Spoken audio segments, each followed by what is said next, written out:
Deutéronome 15, 1. Tous les 7 ans, tu feras relâche. 2. Et voici comment s'observera le relâche.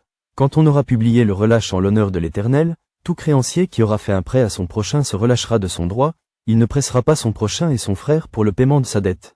3. Tu pourras presser l'étranger. Mais tu te relâcheras de ton droit pour ce qui t'appartiendra chez ton frère. 4. Toutefois, il n'y aura point d'indigent chez toi, car l'Éternel te bénira dans le pays que l'Éternel, ton Dieu, te fera posséder en héritage. 5. Pourvu seulement que tu obéisses à la voix de l'Éternel, ton Dieu, en mettant soigneusement en pratique tous ces commandements que je te prescris aujourd'hui. 6. L'Éternel, ton Dieu, te bénira comme il te l'a dit, tu prêteras à beaucoup de nations, et tu n'emprunteras point. Tu domineras sur beaucoup de nations, et elles ne domineront point sur toi. 7. S'il y a chez toi quelque indigent d'entre tes frères, dans l'une de tes portes, au pays que l'Éternel, ton Dieu, te donne, tu n'endurciras point ton cœur et tu ne fermeras point ta main devant ton frère indigent.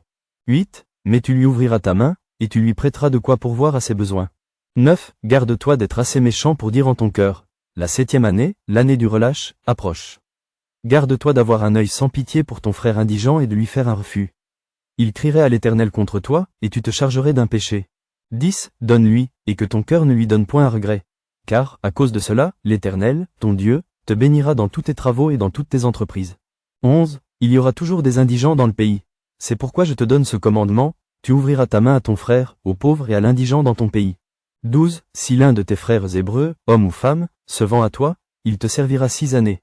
Mais la 7e année, tu le renverras libre de chez toi. 13. Et lorsque tu le renverras libre de chez toi, tu ne le renverras point vide. 14. Tu lui feras des présents de ton menu bétail, de ton aire, de ton pressoir, de ce que tu auras par la bénédiction de l'Éternel, ton Dieu. 15. Tu te souviendras que tu as été esclave au pays d'Égypte, et que l'Éternel, ton Dieu, t'a racheté. C'est pourquoi je te donne aujourd'hui ce commandement. 16. Si ton esclave te dit, je ne veux pas sortir de chez toi, parce qu'il t'aime, toi et ta maison, et qu'il se trouve bien chez toi. 17. Alors tu prendras un poinçon et tu lui perceras l'oreille contre la porte, et il sera pour toujours ton esclave. Tu feras de même pour ta servante. 18. Tu ne trouveras point dur de le renvoyer libre de chez toi, car il t'a servi 6 ans, ce qui vaut le double du salaire d'un mercenaire. Et l'Éternel, ton Dieu, te bénira dans tout ce que tu feras. 19. Tu consacreras à l'Éternel, ton Dieu, tout premier-né mâle qui naîtra dans ton gros et dans ton menu bétail.